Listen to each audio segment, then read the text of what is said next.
ओम नमो भगवते श्री अरविंदाय। ओम आनंदमयी चैतन्यमयी सत्यमयी परमे।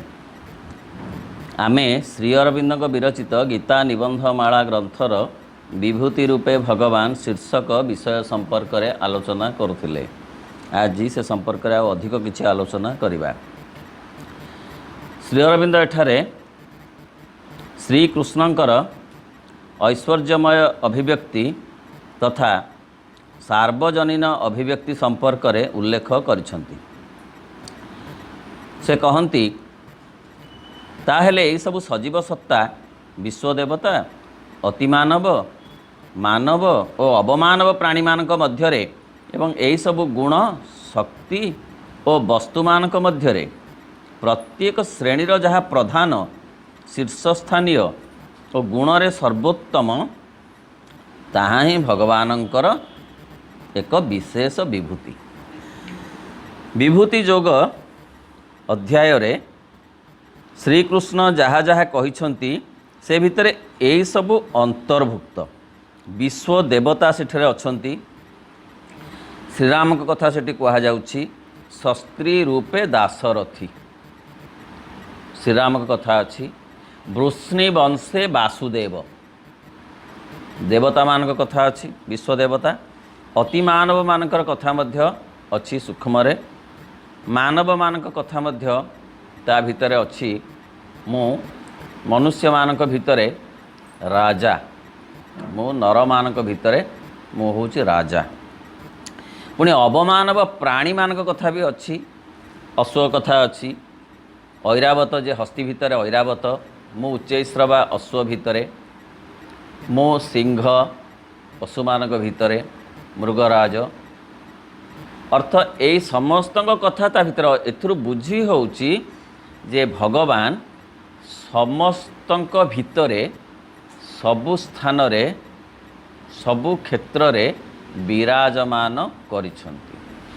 जेउ जेउ कथा सेतिकी नुहे ता सहित से कहउछंती गुण को गुण भितरे मु कौन मो सात्विक गुण ता मध्य से कहउछंती। खाली गुण नुहे शक्ति शक्ति भितरे मध्य मु वज्र आयुधरे वज्र एकथा मध्य से कहउछंती। वस्तु मु स्थावराणाम हिमालय मो वस्तु भितरे मध्य श्रेष्ठ वस्तु।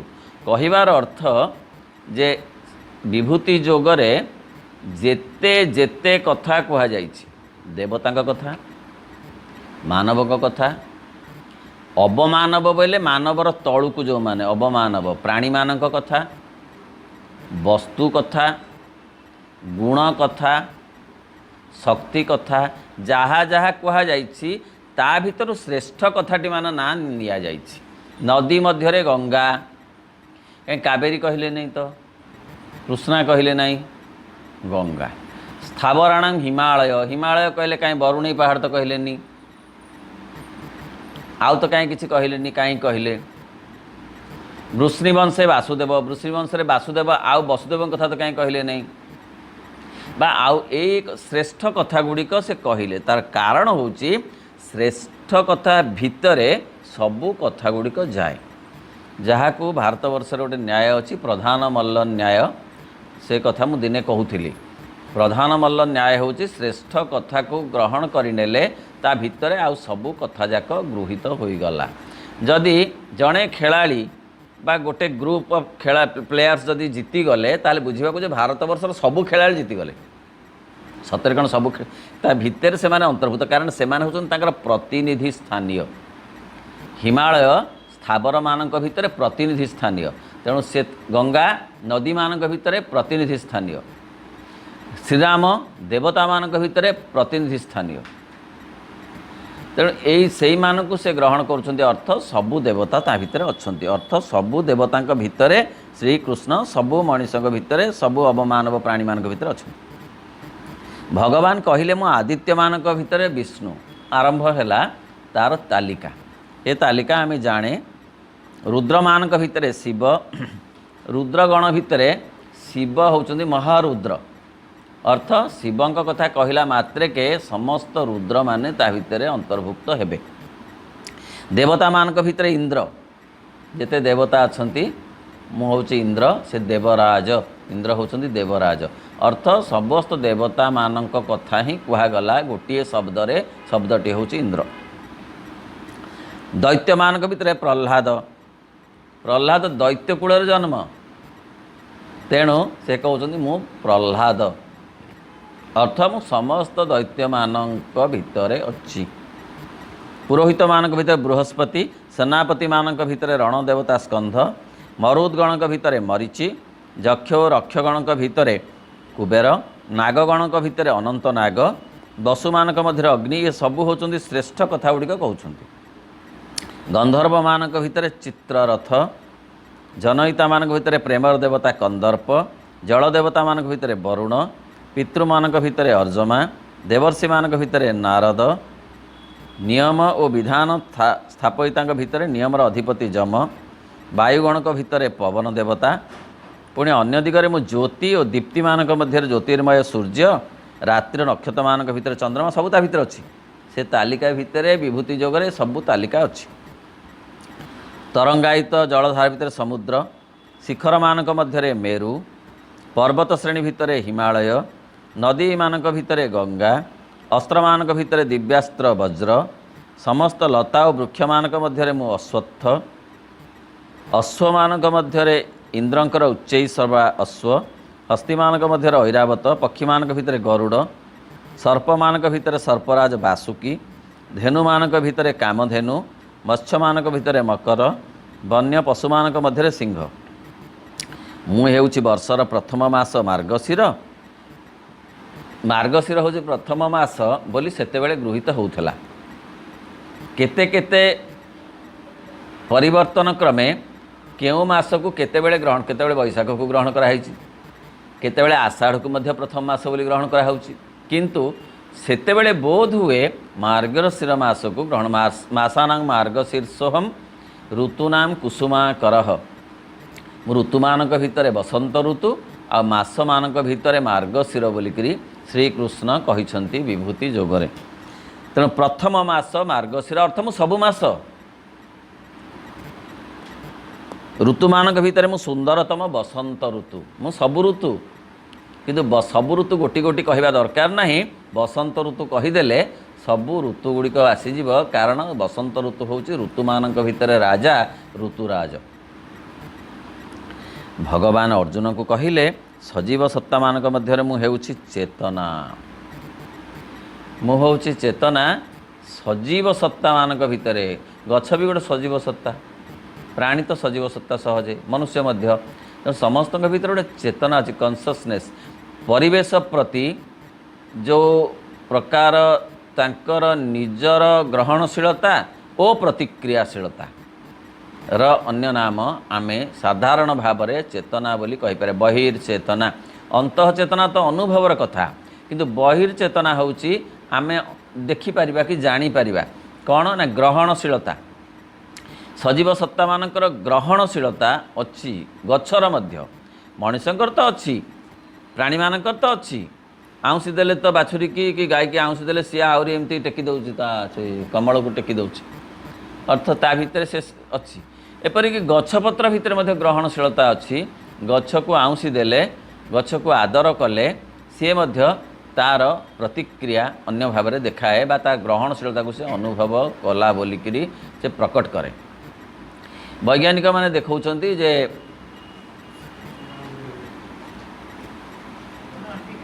ବୈଜ୍ଞାନିକମାନେ କହୁଛନ୍ତି ଯେ ଗୋଲାପ ଗଛରେ ଯେଉଁ କଣ୍ଟାମାନଙ୍କୁ ଆଉଁସି ଆଉଁସି ଦେଲେ କିଛି ଦିନ ପରେ ସେ ଗୋଲାପ ଗଛରେ ଆଉ କଣ୍ଟା ଆସିବନି। ତା'ର ଅର୍ଥ ସେ ବୁଝିପାରିବ ଯେ ମୋତେ ଏଇଠି ଆଦର କରାଯାଉଛି, ମୋତେ ଏଇଠି ଯତ୍ନ କରାଯାଉଛି, ତେଣୁ ମୋ ନିଜର ଆତ୍ମରକ୍ଷା ମୋ ପାଇଁ ଆଉ ଦରକାର ପଡ଼ୁନି, ତେଣୁ କଣ୍ଟା ମୋର ଆଉ ଦରକାର ନାହିଁ।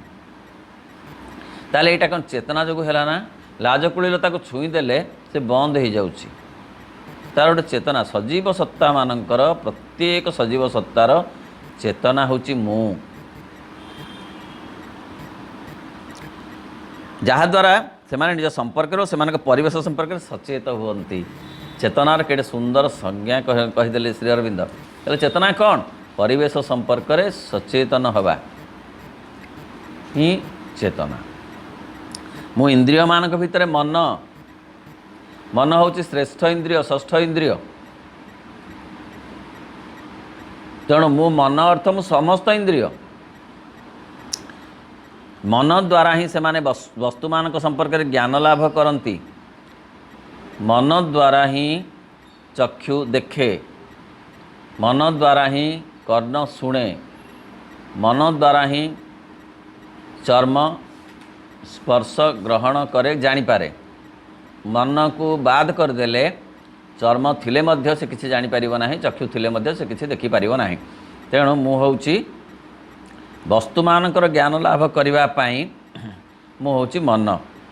से मानक ऊपर क्रिया करती मनर काम कौन ना वस्तु मानक संपर्क जी ज्ञान आमको दिए।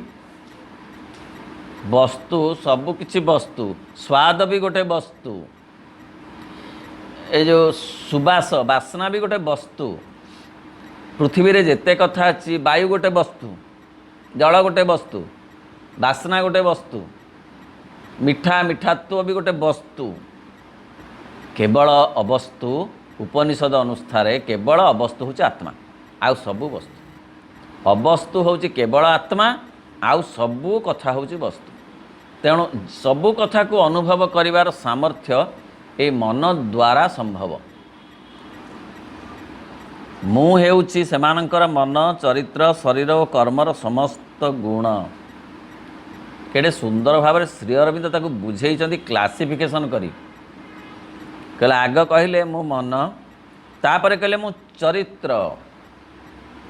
अर्थ चरित्र कहले आमे कौन बुझू ना जो प्रतिक्रियाशीलता र स्वरूप आ ग्रहणशीलतार जो रूपरेख जो प्रकट करिवार व्यवस्थाटा अनुभव करिबा नुहे प्रकट करिबाटा चरित्र। दया दयाटा को अनुभव कले कौन हम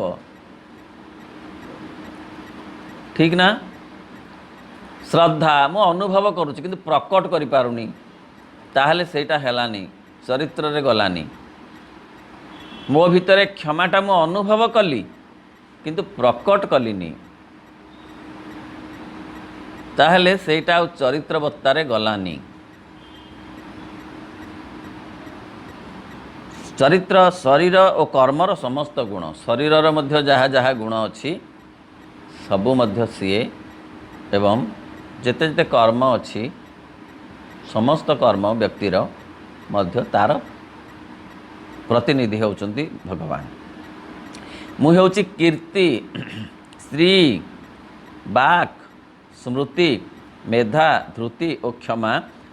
मु होची एते कथा जो जश कीर्ति जहाँ को जहाँ मिली बोली से कहूची, से सब तार नुहे, से सब मु। श्री जते सौंदर्य जोठी अच्छी व्यक्तिर हो कि वस्तुर हो कि प्रकृतिर हो कि परिवेशर हो, जते सौंदर्य अच्छी से सबू सौंदर्य होची मु। जहाँ को प्रभु कहती जे सौंदर्य कहीदिए भगवान एठी पाद पके आग को चली जाइछंती, बा भगवान कर पाद चिन्ह ही सौंदर्यर अन्य नाम। तेणु समस्त श्री मु आउ बाक सबू कथा सबू शब्द सबू ध्वनि तरंग होची मु। मु नथिले शब्द नाही, मु नथिले ध्वनि नाही बोली श्री कृष्ण कहउछंती। मु स्मृति, मु सबू स्मृति अतीतर समस्त स्मृति वर्तमानर अभिज्ञता मध्य मु। मेधा जो जहाँ को आम कहूँ बुद्धि ताहा मध्य मु। धृति धृति धृति जो धरी रखिबा बा जहाँ को धारण कर रखिबा सब कथा को सीए मध्य मु।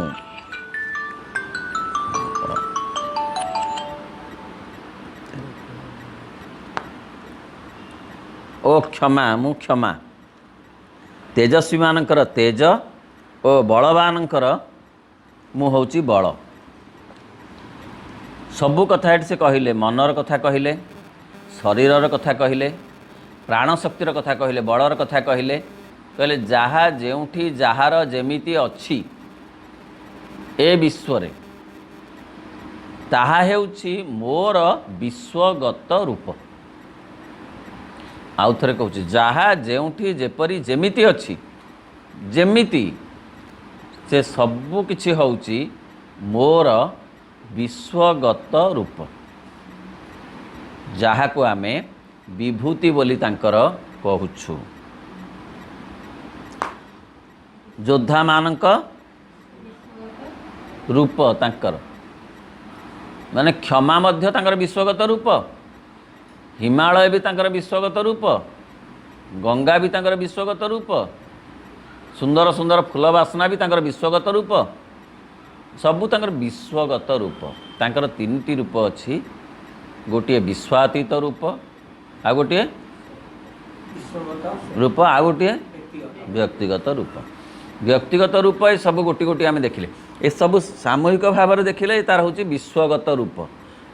ता उपरे जी अछंती जी याकू नियंत्रण करुछंती, जी एथिरे प्रकटित होइछंती, से होउछंती विश्वातीत सूक्ष्मतम विश्वगत रूपरे से परिणत होइछंती, टिकिए स्थूलत्वर अधिकारी होइछंती।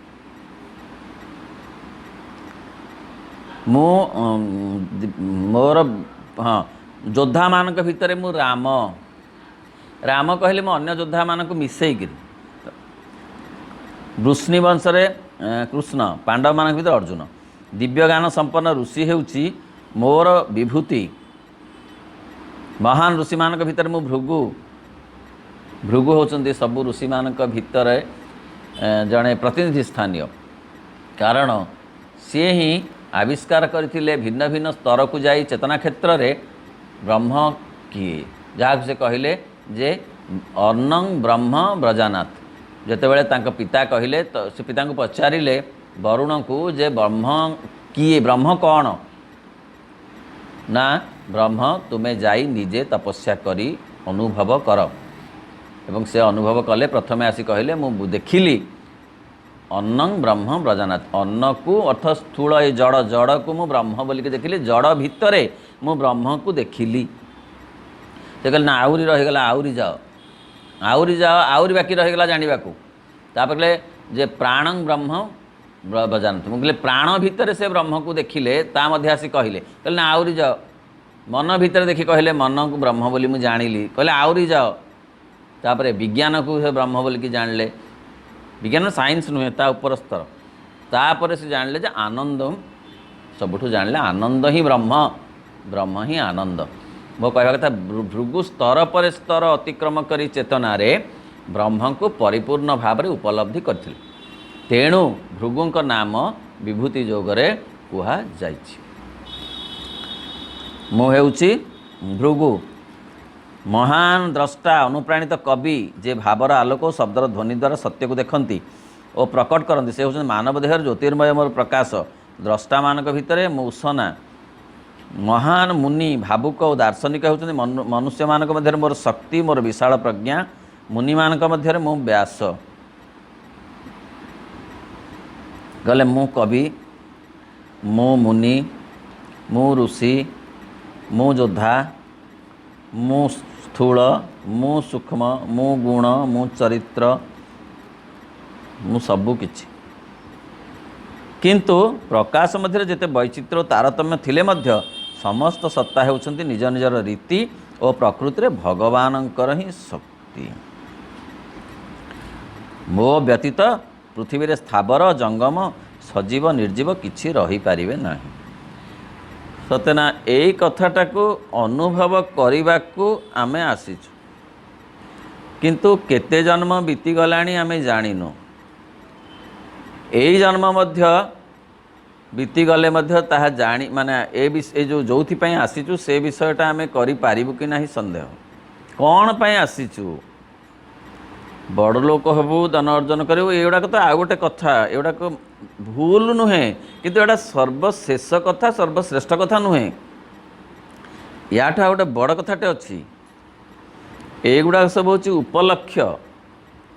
चाकरी करवा, धन अर्जन करवा, जश अर्जन करवा, भल घरे रहिबा, भल पिंधिबा, भल खाइबा, एगुड़ाक लक्ष्य नुहे जीवनर। आउटा कौन ना उपलक्ष्य, उपनिषद कहूँ ता लक्ष्य कौन? भगवान को जानिबा कि अनुभव करवा कि पाइबा। पूर्णयोग कहे भगवान को पाइबार मूल बाटुटा हूँ आग विश्वगत सिद्धि अर्जन करवा। भगवान को विश्व न देखिले विश्वातीत देखी हेनी। आग विश्व देखी पर विश्वातीत को जावाक पड़ो बा एक समय विश्वगत विश्वातीत दुई सिद्धि को बा दुई अनुभव को आने को पड़ो। से कथा से कहते जे जो आम आसीचु केवल जे जो दृश्यमान श्रव्यमान जो कथा गुड़ाक आम आखि आगे अच्छी बहिर्जगत तार भितर को जाई ताकू जे धरी रखी ताकू देखिबाकू ताकू जानिबाकू ताकू अनुभव करने आम आस। सी जाति धर्म वर्ण निर्विशेष से जो देश में थाऊ जो भाषा रही थाऊ जो संस्कृत रही थाऊ जो धर्म रही थाऊ से किसी असुविधा ना। काम गोटे किंतु असल कामटी आमे भूली जाइछु। दिन पर दिन चली जाउछि, वर्ष पर वर्ष चली जाउछि, जीवन पर जीवन भी सते चली जाउ। समस्त कथा मुझे कहूँ का व्यक्तिगत कथा कहूनी दुनिया कथा कहूँ किंतु आमे असल लक्ष्यटा न रखी थिबारु आमे कस्मिन काले से आड़क भी जाई पारुनु। उपलक्ष्य को लक्ष्य बोली भाबी आमे रही जाइछु। उपलक्ष्यटा को भाविचु लक्ष्य तेणु उपलक्ष्य लक्ष्य जगार रही पारु लक्ष्य आउ ता निज जगार रही पारु नाही। सते एई जो कथा एतरे पुण्य अर्जन करवा कथा नाही, एतरे पुण्य तीर्थ गमन ये सब कथा नाही। कथा अछि निजको देखिबाकू निजको विश्वजगत को देखिबार मूल कथा। माँ कहउछन्ती आग तमे निज चैत्य सत्ता को आविष्कार कले अन्य सबू कथा भितरे भगवान को देखि पारिबो न हेले नुहे। ताले आग सबुठ काम होउची निजको निजे चिन्हिबा, निज पाखरे निजे पहुँचीबा, निजको निजे आविष्कार करिबा, जहाँ कहते आत्म साक्षात्कार करिबा होउची जीवनर प्रथम लक्ष्य। तापरे गच्छरे भितरे गच्छ दिसिबेनी सी दिसिबे, पहाड़ को चाहिए पहाड़ दिसिबेनी सी दिसिबे, समुद्र को देखिले सी समुद्र नुहे से दिसिबे। किंतु एमिति जेते चेष्टा करी मु एमिति देखिबी देखिबी आरोप कले हेबनी। चाबिकाठीटी होउची निज भितरे थिबा चैत्य सत्तार आविष्कार। ता बଳରେ ता आउ सबु विश्वगत रूप भगवानंकर देखि हब। ताहा देखिले ही विश्वातीत रूप को बाट फिटिबो।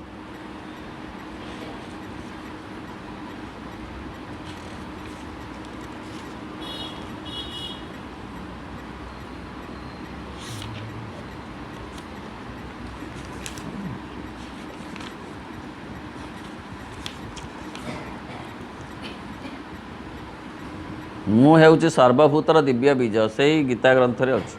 मु सबु सबु भितरे दिव्य बीज भाव में मु अच्छी। से माने समस्ते से दिव्य बीजर ही शाखा और पुष्प आत्मा रे जहाँ बीज रूपे रही है से माने प्रकृति केवल ताहाकु ही विकास कराई पारिबे। जहाँ भितरे जो कथा गुड़ाक आत्मा भाव में अच्छी से ही प्रकृति रे परिप्रकाशित होउछि। क्या सी जदि न था आत्मा जदि न था ताहले किछि परिप्रकाशित हो पारंता नाही।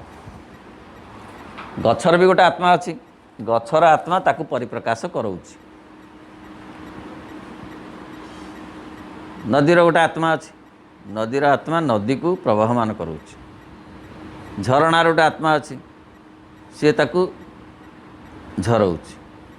तेणु से कथाटाकू से होचंदी भगवान किए ना बीइंग रूप रे जे अछंती सबुर केंद्र स्थल रे कि सबको धरी रखिछंती। बिकमिंग हेछि तांकर ए डाला पत्र एगुड़ाक हेछि बिकमिंग गुड़ाक। तेणु बीइंग को न चिन्हला पर्यंत बीइंग होछि विश्वातीत रूप को जानिबार बाट। बीइंग को जानिबा सब कथार बीइंग को बिकमिंग रु बीइंग को जीवाकू पड़िबो। बिकमिंग रे रहीगले हेबनी।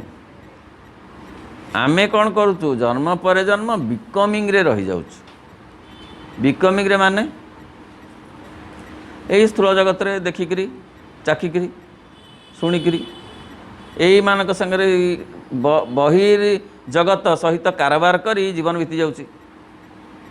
अंतर्जगत से बहिर्जगतर प्रच्छदपटे जो अंतर्जगत तार अच्छी बहिर्जीवन पछपटे जो अंतर्जीवन अच्छी आम सियाड़ी जापारूँ। किंतु पूर्णजगर लक्ष्य हूँ बहिर्जीवन रु अंतर्जीवन को गति करवा ही जीवनर लक्ष्य। इतने सुंदर भाव बुझना आम सीना करें कहीं सी एमती सहज कथा नुहे कहवा सीना सहज किंतु एटा सहज नुहे। तेबे सौभाग्य जे एटा जानी पारुचु कामुटा या आमे करी पारु कि न पारु जानी पारुचु जे कामेरे आमे आसीचु बोली जहा लक्ष लक्ष लोक मध्य जानिबार सुजोग पाउ नाहंती। तेबे मध्य लोक अछंती सही कथारे जे आमे आसचु भल खाइबा को भल पिंधिबा को कौन को एंजॉय लाइफ टाकू एंजॉय करने को आम आसचु। जीवनर लक्ष्य ना बहुत पैसा रोजगार कर बहुत बड़ घर कर बहुत ये हूँ जीवनर लक्ष्य। एक कथा लक्ष लक्ष लोक आज तारीख में मध्य जानी किंतु आम ये जानवा पाइलु जे ना एगुड़ा उपलक्ष्य गुड़ा लक्ष्य नुह। लक्ष्य ताले कौन ना ये अंतर्जीवन सबू कथार निजर अंतर्जीवन को जानी पारिले सबू कथार अंतर्जीवन को जानी।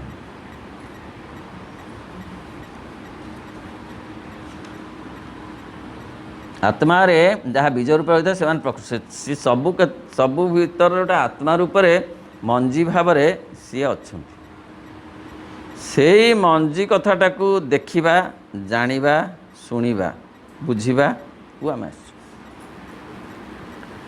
गछ को देखाटा बहुत बड़ कथा नुहे से तो चर्मचक्षुरे देखी हम गछ तुअ को देखा को आम आसचु। जल को एमती देखाटा बड़ कथा नुह से जल तुअ को आम देखा माने अनुभव करने को आम आसचु। केड़े केड़े केड़े चमत्कार कथा सब आम तो जानिलु हे ता किछि अधिक किछि न हो पछे जानिलु तो वायु को आम अनुभव करुचु किंतु तार वायु तुअ को आम एपर्यंत अनुभव करि पारि नाहु ताकु ही अनुभव करने पाई कि आम से जो अनुभव से तुअटी कौन तुअटी होउचंती सूक्ष्म भाव सी आउ जल कौन ना जल हूँ जल तुअर स्थूल अभिव्यक्ति।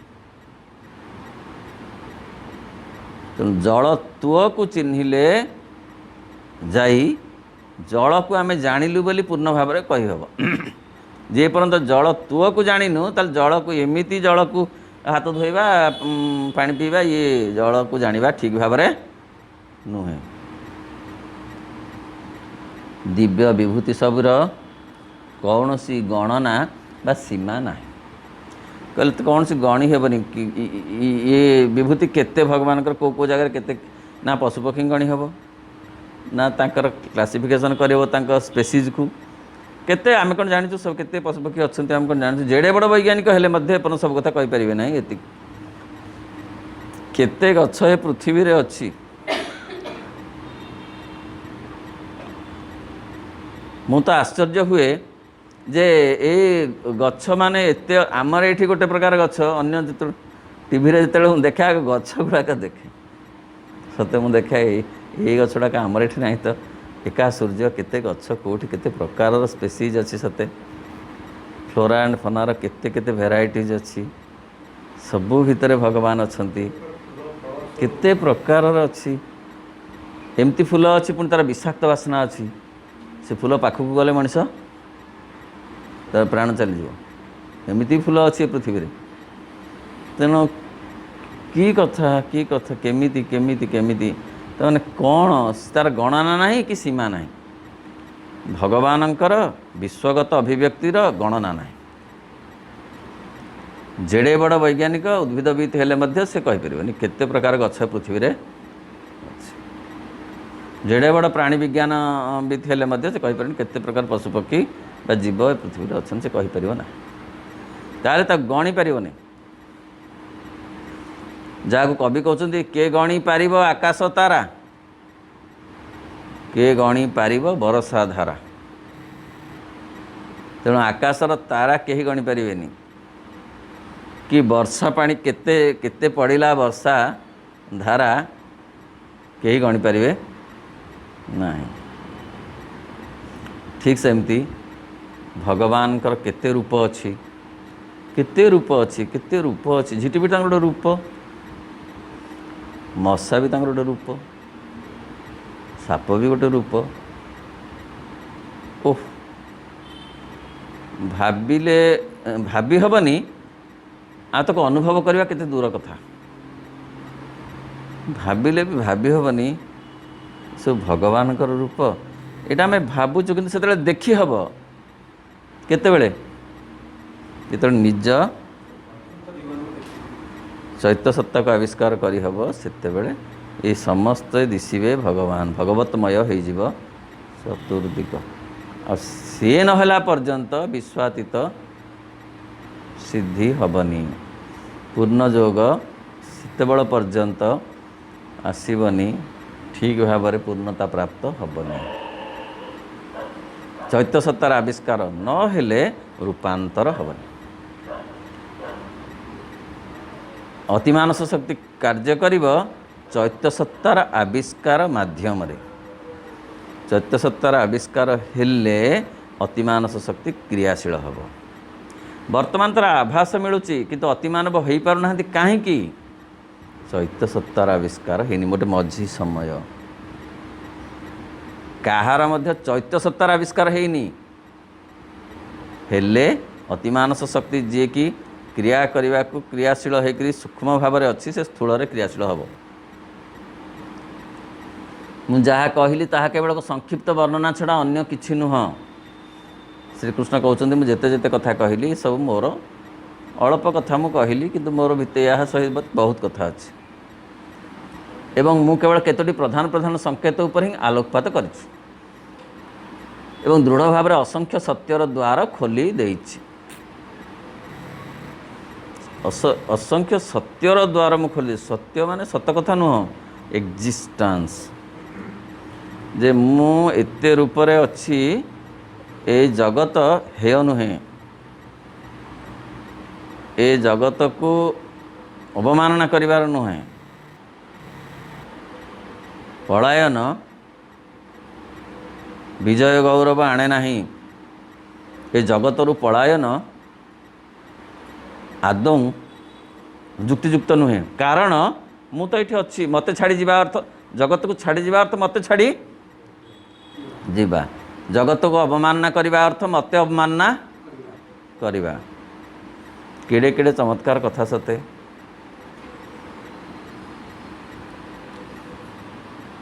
दृढ़ भाव में असंख्य सत्यर द्वार मु खोली देइछि मु सत्यर द्वार खोली देइछि जे प्रकृत रे एक्जिस्टेंस गुड़ाक कोठी अच्छी मु कोठी एक्जिस्ट करिछि से द्वार सब खोली देइछि ए विभूति जोग माध्यम रे मु कहबा ए विश्वगत रूपर वर्णना करने माध्यम रे मु मो निजर स्वरूपर द्वार को उन्मुक्त कर देइछि मो आड़ को जीवाकू द्वार मु फिटेई मुक्त करी मेला कर देइछि एणिकी मो आड़ को जीवा से कबाट माध्यम रे से मुक्त द्वार माध्यम रे संभव अर्थात सबू भितर मते देखिबा मो भितर सबको देखिबा यही होची विभूति जोगर लक्ष्य बोली श्रीकृष्ण कहते जगत रे सुंदर और गौरव में जेते जीव देखिबो मनुष्य मान भितर बा मनुष्यर ऊर्ध्वर बा ताहार निम्न जेते सब महान और शक्तिमान ଏଇଟା ବନ୍ଦ କରିବାକୁ ପଡ଼ିବ, ଏଇ କାମ ନୁହେଁ।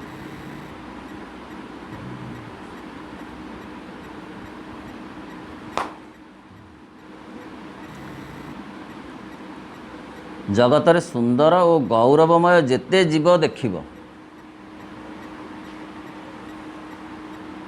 ମନୁଷ୍ୟମାନଙ୍କ ଭିତରେ ମନୁଷ୍ୟର ଉର୍ଦ୍ଧ୍ୱରେ ବା ତା'ର ନିମ୍ନରେ ଯେତେ ସବୁ ମହାନ ଓ ଶକ୍ତିମାନ ସତ୍ତା ଦେଖିବ, ମନୁଷ୍ୟମାନଙ୍କର ଉର୍ଦ୍ଧ୍ୱରେ ଯେତେକ ସତ୍ତା ଦେଖିବ, ମନୁଷ୍ୟମାନଙ୍କ ନିମ୍ନରେ ଯେତେ ଦେଖିବ ଏବଂ ମନୁଷ୍ୟମାନଙ୍କ ଭିତରେ ଯେତେ ଦେଖିବ। ମନୁଷ୍ୟମାନଙ୍କ ଭିତରେ କ'ଣ ଆହୁରି ଉପରକୁ ଦେବତାମାନେ ଅଛନ୍ତି? ଦେବତାମାନେ, ମନୁଷ୍ୟମାନେ ଆଉ ଏ ପ୍ରାଣୀମାନେ, ଯେତେ ଯେତେ ସ୍ତର ଅଛି ସବୁ ଭିତରେ ସେମାନଙ୍କୁ ସେ ସମସ୍ତଙ୍କୁ ମୋର ମହିମା, ଜ୍ୟୋତି ଓ ଶକ୍ତି ବୋଲି ଏବଂ ମୋରି ସତ୍ତାର ତେଜମୟ ଅଂଶ ପ୍ରଖର ଶକ୍ତିରୁ ଜାତ ବୋଲି ଜାଣିବ। ମାନେ ଏଇ ହେଉଛି ଅସଲ ଭାରତୀୟ ଅଧ୍ୟାତ୍ମ ତତ୍ତ୍ୱ, ଯେଉଁଥିପାଇଁ କି ସନାତନ ଧର୍ମରେ ପାଦ ବାଜିଗଲେ ବସ୍ତୁରେ ବିଷ୍ଣୁ କରିବାକୁ ହୁଏ। ଏଇଆ ବୁଝି ଯେ ତାଙ୍କ ଭିତରେ ଭଗବାନ ଅଛନ୍ତି, ବିଙ୍ଗ ରୂପରେ, ସତ୍ତା ରୂପରେ ଅଛନ୍ତି ବସ୍ତୁ ଭିତରେ। ସେଇ କଥା ସେ କହୁଛନ୍ତି ଯେତେ ଜୀବ ଅଛନ୍ତି ସେ ମନୁଷ୍ୟମାନଙ୍କ ଭିତରେ, ମନୁଷ୍ୟର ଉର୍ଦ୍ଧ୍ୱରେ ତା'ର ନିମ୍ନରେ ଯେତେ ଯେତେ କଥା ଅଛନ୍ତି ସବୁ ଭଗବାନଙ୍କର ସ୍ୱରୂପ। ଋଷି ହୁଅନ୍ତୁ, ଦେବତା ହୁଅନ୍ତୁ, ଧର ଇନ୍ଦ୍ର ଭଗବାନଙ୍କ ସ୍ୱରୂପ, ସରସ୍ୱତୀ ହୁଅନ୍ତୁ ଭଗବାନଙ୍କ ସ୍ୱରୂପ, ମଣିଷ ଯେତେ ମଣିଷ ସେ ଭଗବାନଙ୍କ ସ୍ୱରୂପ, ପ୍ରାଣୀ, ଗଛପତ୍ର, ଏପରିକି ବସ୍ତୁ ମାନେ ଏଇ ଯେଉଁ ମାଟି, ଗୋଡ଼ି, ପଥର, ଇଏ ମଧ୍ୟ ସେ ଭଗବାନଙ୍କର ଏକ ସ୍ୱରୂପ। କୁହାଯାଉଛି ତାଙ୍କର ସେ ଏକ 1 ଡାଇମେନ୍ସନାଲ୍ ଫିଗର ହେଉଛନ୍ତି ବସ୍ତୁ, 2 ଡାଇମେନ୍ସନାଲ୍ ଫିଗର ହେଉଛନ୍ତି ପ୍ରାଣୀ, 3 ଡାଇମେନ୍ସନ୍ ଫିଗର ହେଉଛନ୍ତି ମଣିଷ, 4 ଡାଇମେନ୍ସନ୍ ଫିଗର ହେଉଛନ୍ତି ଅତିମାନବ ବା ଯାହାକୁ ଆମେ କହୁଛୁ ଦିବ୍ୟମାନବ, ଯାହାକୁ ଆମେ କହୁଛୁ ଅତିମାନବ ବୋଲି 4th ଡାଇମେନ୍ସନ୍ ଫିଗର। ଏ 4ଟା। ଏକ ମହଲିକିଆ ଘର ହେଉଛି ତାଙ୍କର ମାଟି, ଗୋଡ଼ି, ତା ଉପରକୁ ଆଉ ମହଲ ହେଇଛି। ସେ ଥାଇକିରି କ'ଣ ଆଉ କ'ଣ ଶୂନ୍ୟରେ ହେବ? ଥାଇକିରି ଅର୍ଥ କ'ଣ? ଏକ ମହଲା ଥାଇ 2 ମହଲା ହେଇଛି, ଆଉ କ'ଣ ଏକ ମହଲା ନଥାଇ 2 ମହଲା ହେବ? ଏକ ମହଲା ଉପରେ 2 ମହଲା, ତାର ଅର୍ଥଟା କ'ଣ? ହଁ, ଜଡ଼ର ଭିତ୍ତିରେ ପ୍ରାଣ ଆସିଛି। ଜଡ଼ଟା ମାଇନସ୍ ହେଇଛି କି? ଅଛି। ପ୍ରାଣର ଭିତ୍ତିରେ ପୁଣି 3 ମହଲା ହେଇଛି, 3 ମହଲା ଘର ହେଇଛି, ମନ ହେଇଛି, ପ୍ରାଣ ବି ଅଛି, ଜଡ଼ ବି ଅଛି। 3 ମହଲା ଉପରେ ପୁଣି ହେବ 4 ମହଲା ହେବ। ହେଲେ ସେ 4 ମହଲା ଘରଟା କ'ଣ ହେବ ନା, ତାର ଯେଉଁ ତେଜ, ତାର ଯେଉଁ ପ୍ରଭାବରେ 3ଟାକ ମହଲା ତେଜିଆନ ହେଇଯିବେ। ଭାରି ସୁନ୍ଦର ପାଠ, ଭାରି ସୁନ୍ଦର ପାଠ। ସମସ୍ତେ ହଠାତ୍ ବୁଝିପାରିବେନି, ଆମେ ଏଗୁଡ଼ା ସିନା ବୁଝିପାରିବେନି କ'ଣ ମହଲା, କ'ଣ କଥା, ଇଏ ମହଲା କ'ଣ, କୁଆଡ଼ୁ କ'ଣ ବୁଝଉଛନ୍ତି? ମହଲା କ'ଣ? ଚତୁର୍ଥ ମହଲାଟା ଭାରି ତେଜିଆନ ମହଲା। ସେ ତାର ତେଜରେ, ତାର ଆଲୁଅରେ ଏଇ ମାନଙ୍କ ଭିତରେ ଯେଉଁ ଅନ୍ଧାରିଆ ଟିକକ ଅଛି ଏ ଆଲୁଅ ହେଇଯିବ। ହେଲେ 4ଟାକ ମହଲା ଆଲୁଅରେ ଝଲଝଲ ଝଲଝଲ ହେବ, 4ଟା ଯାକ ମହଲା ଝଲମଲ ହେବ। ସେଇ ହେବ ଦିବ୍ୟ ଜୀବନ, ସେଇ ହେବ ଅତି ମାନବ।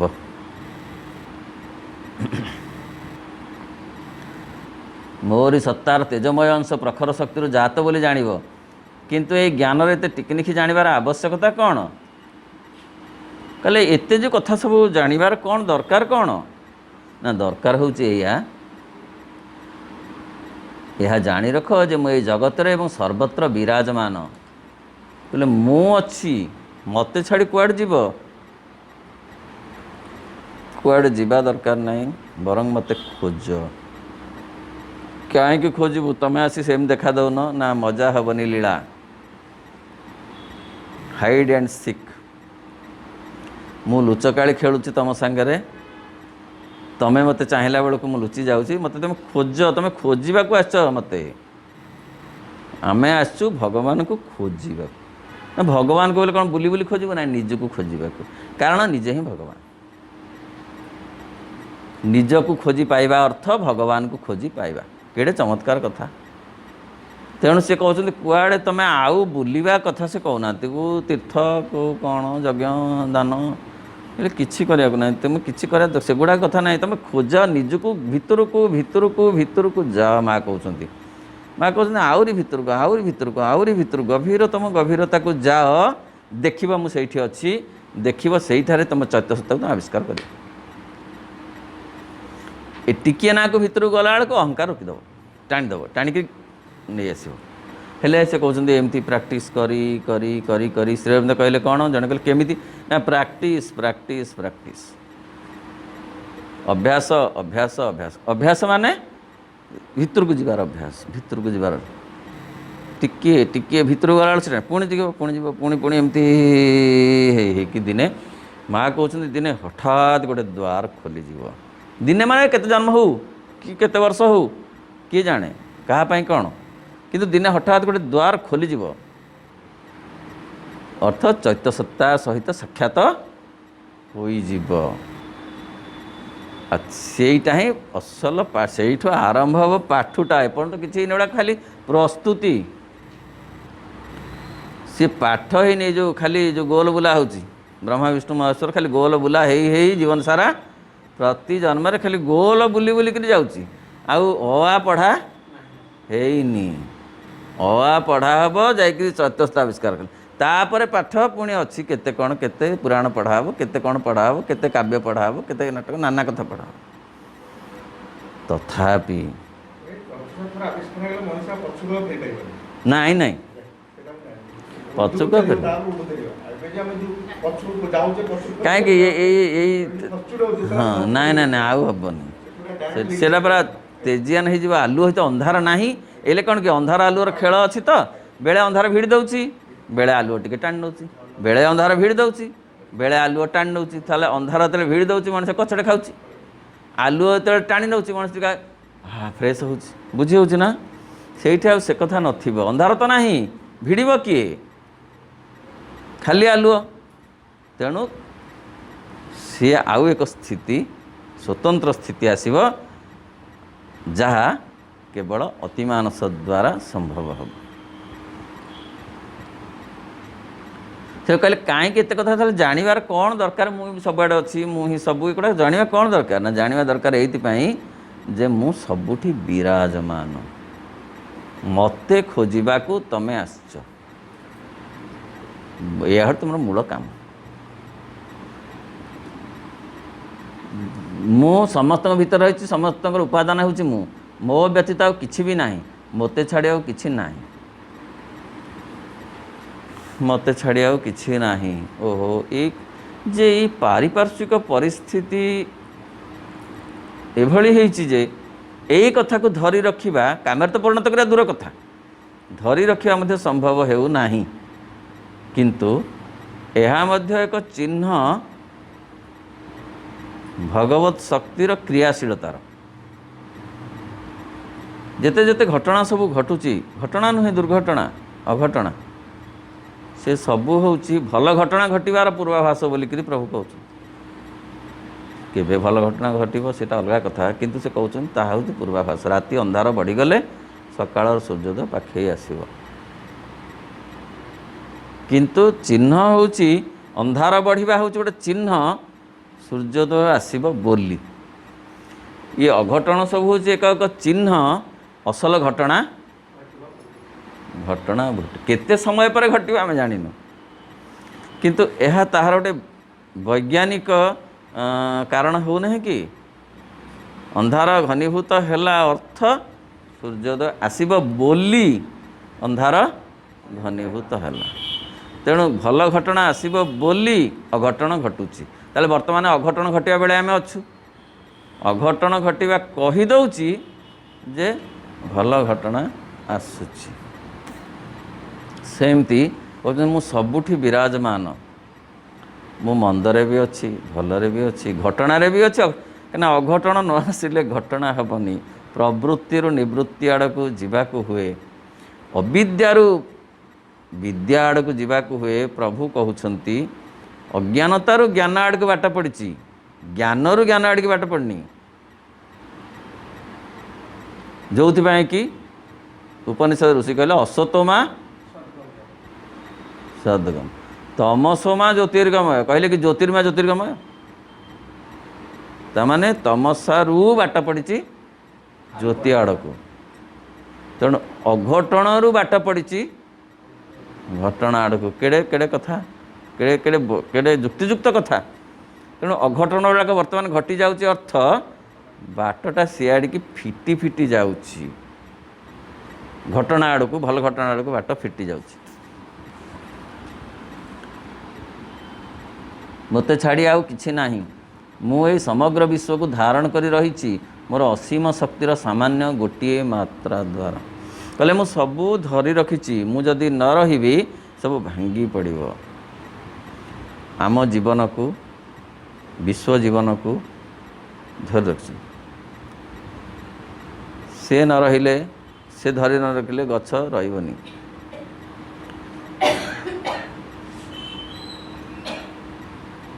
सी धरी न रखिले समुद्र रहिबनी, पहाड़ रहिबनी, किछि भी रहिबनी जदि सी धरी न रखती। आमको सी धरी रखिछन्ति।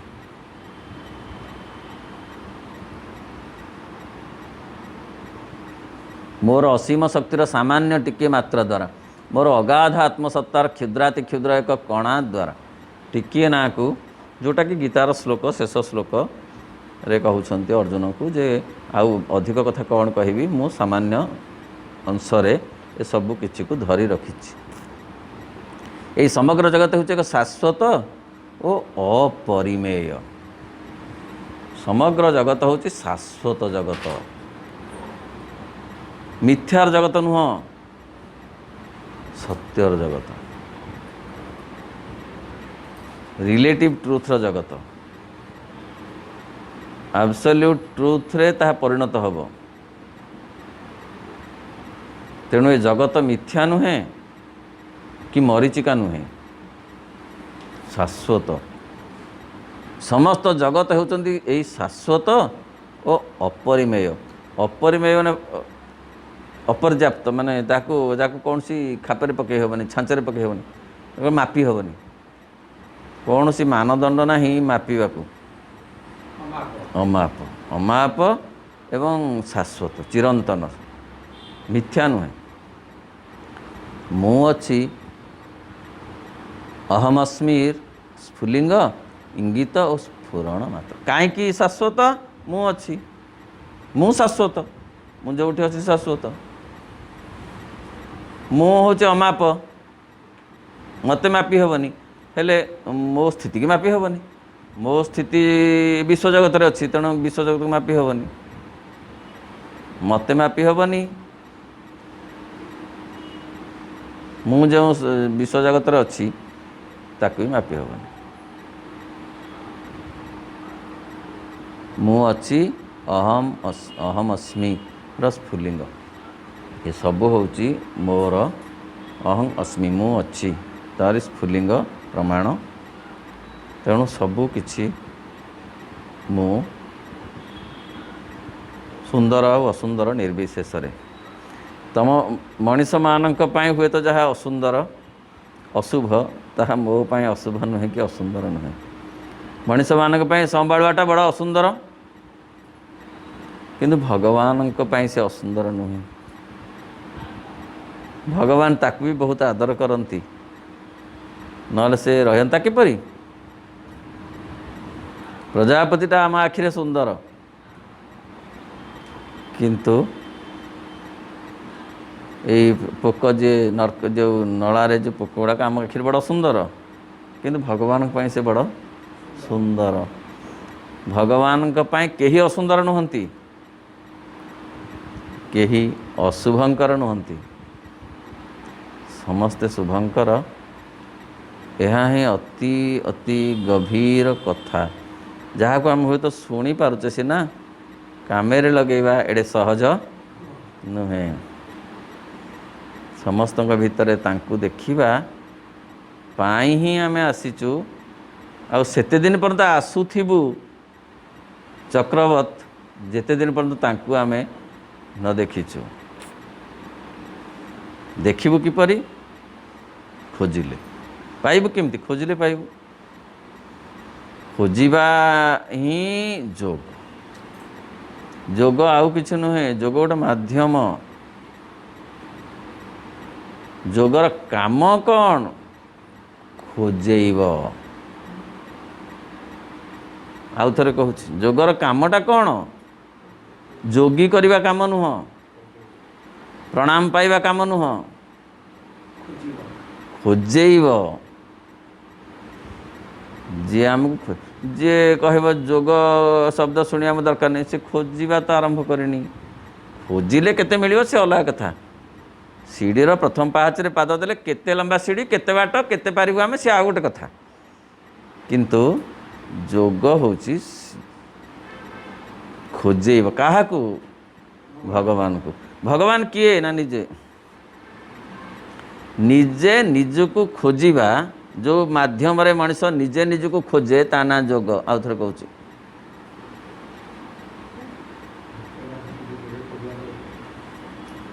निजे निजको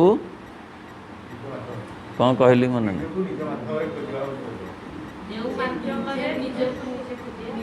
हाँ जो माध्यम रे निजे निजको खोजे जड़े ता ना हूँ जोग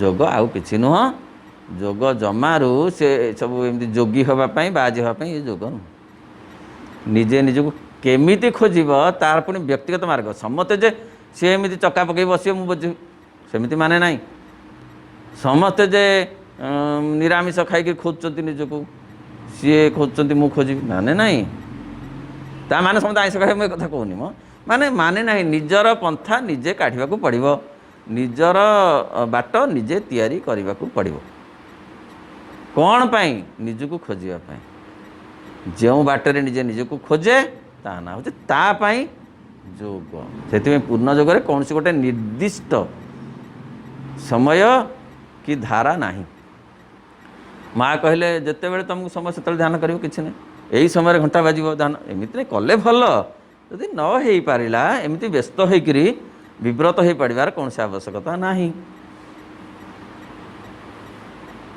तुम बाटटा तमें कर निजको खोजापी प्रत्येक मनीष सते यही कथा केते महत्वपूर्ण कथा आम सीना करवा न करवा न कर सी आउ गोटे कथा जानिबा तो बड़ कथा टू नो इज गुड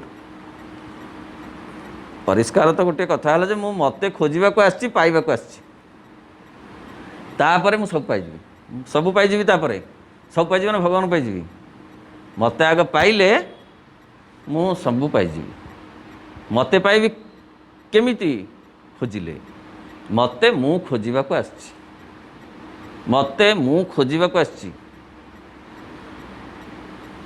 ताहले दिने मते मु मिलिबी बा मु मते पाइबी मु मते पाइले भगवान को ओम नमो भगवते श्री अरविंदाय ओम आनंदमयी चैतन्यमयी सत्यमयी परमे।